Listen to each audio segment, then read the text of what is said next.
Welcome to Tales of History and Imagination. Eccentric Tales from History by Simone Whitlow.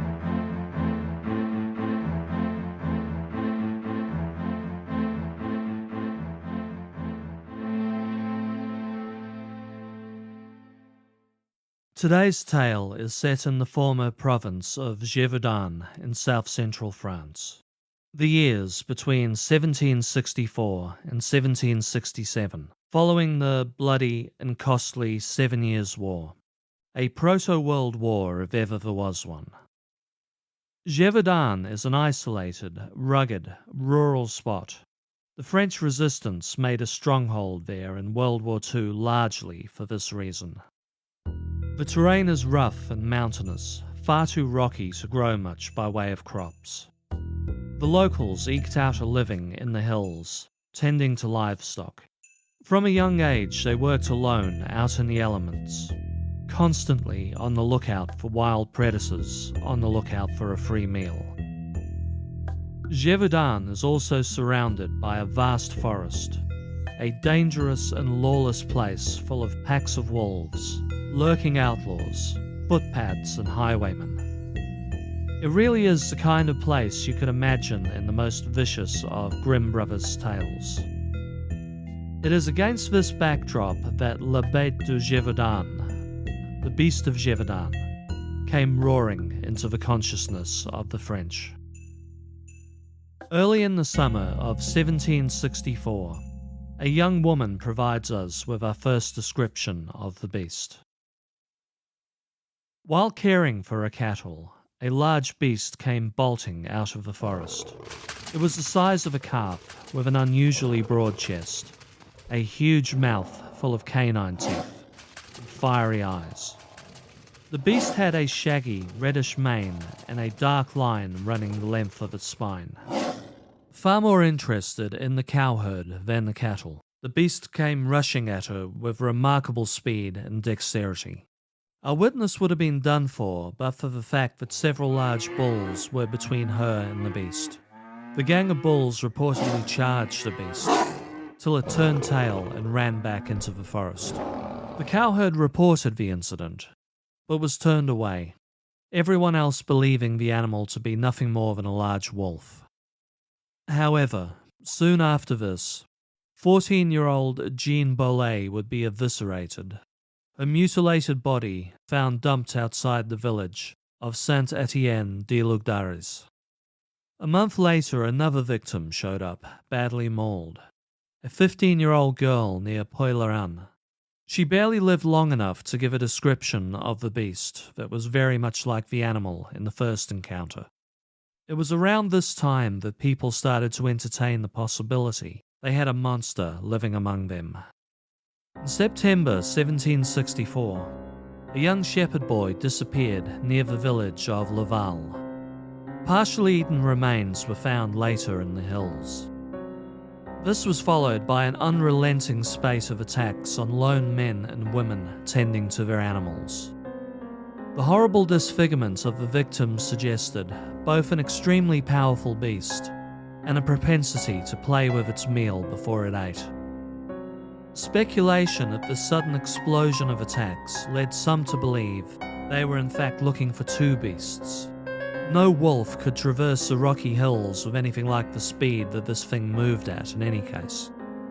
In January 1765, one Jacques Portefeuille was attacked by the beast while out with friends. He fought it off with a pike, an act of bravery which won him royal accolades and a free education. Although he wasn't the only person to get the better of the beast. In August 1765, Marie-Jeanne Vallée was walking with her sister when the beast leapt out. Armed with a spear, Marie squared up to the beast, and after an epic battle with the monster, sent it scarpering with a chest wound. She won no royal plaudits or free education, but at least there is a fantastic-looking statue of her and the beast doing battle in Auvers, constructed in 1995, to honour the Maid of Gevaudan. In 1765, the spate of deaths in Gevaudan came to the attention of King Louis XV. concerned that to do nothing would lead to mass panic, and perhaps seeing some chance of redemption for his military who had just lost the 7-Year War. He sent in the army, professional hunters, even his own lieutenant of the hunt, Francois Antoine. As terrified as the locals now were of the beast, they also gave this small army of soldiers and hunters the cold shoulder on their arrival. A large wolf, the likely suspect for the killer beast, Antoine's army called open season on any wolf spotted in the forest. Well over 100 wolves would be massacred. Some of these wolves were uncommonly large, but the killings continued unabated. The hunters noticed a big difference between a wolf and the beast at this time too. Wolves generally drop when you shoot them, but the beast was hit several times and shook off the shot. A rumour began to circulate that some hybrid mastiff wolf had been bred by these ungrateful locals, and then sent out in pig's hide armour. How else could one explain this creature? Now, of course, keep in mind this was in the 1760s, when guns had a maximum effective range of around 100 yards, and expert musketeers could maybe get off a shot once every 20 seconds.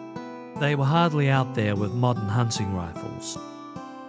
At one point, Dragoon Captain Jean-Baptiste de Hummel mustered 20,000 locals on a mass hunt. They had no luck and generated a great deal of press attention to boot.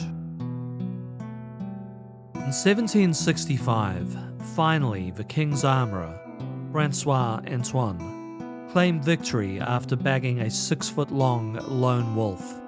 He sent the body back to the court and left. The attacks continued. Finally, a local hunter named Jean Chastel bagged a large mystery animal. The carcass was loaded on a wagon and taken to the king in Paris. With a long, arduous journey and an unusually hot summer, the carcass went off and was too decomposed to identify at the capital. Law grew around the kill, claiming Chastel shot the beast with a silver bullet, something afterwards associated with werewolves. The attacks did cease after Chastel's kill. All in all, 113 people were killed by the Beast of Gevaudan, a further 49 injured. 98 of the bodies were partially eaten. This all begs the question, what was the beast? There are a number of suggestions. First, I think we can dismiss the claim the beast was, in fact, a serial killer. There is no evidence of a human killer. The attack marks sound something like a large animal, not a human. The hunters sighted and on occasion shot a mystery cryptid, and that stated without evidence can be dismissed just as easily. Though perhaps a little smaller than one would imagine, a stray hyena is a possibility. A striped hyena did escape a menagerie in 1767 and had to be put down. Does a hyena look like a beast? Well, go check out the picture on historyandimagination.com, follow the link back. I think it's a possibility. Other suggestions run the gamut from a mutant bear, a wolf-dog hybrid, a large trained hound like something out of The Hound of the Baskervilles, possibly owned and trained by Jean Chastel himself. Fans of cryptozoology have suggested several long-extinct beasts, such as the Messionichid, the bear dog, or the direwolf. All seem extremely unlikely. Experts generally agree the beast was probably a sub-adult lion. A young adult is the right size. It would move and behave like the beast. It could also shake off 18th century musket shot. A sub-adult has yet to grow that full mane we tend to think of with lions ourselves. The people living in an isolated region, in a time before photographs mistook a lion without a mane for some other monster is completely understandable. How a lion found itself in a forest in an isolated part of France is another question entirely.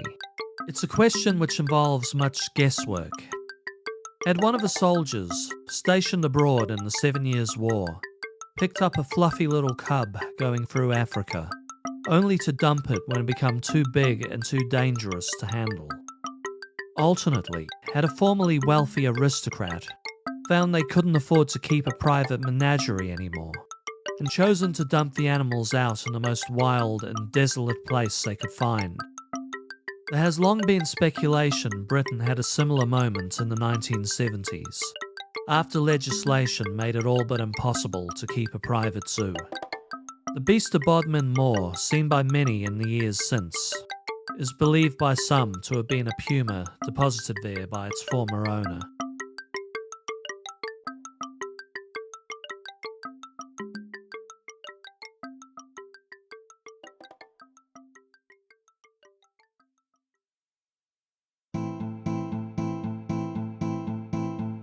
Thank you for listening. This has been Tales of History and Imagination. All episodes written and narrated by me, Simone Whitlow.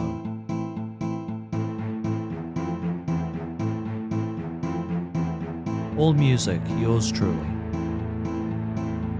Visit the show at historyandimagination.com. You can follow me on social media, links in the show notes, and get access to exclusive bonus content via my Patreon, also in the notes.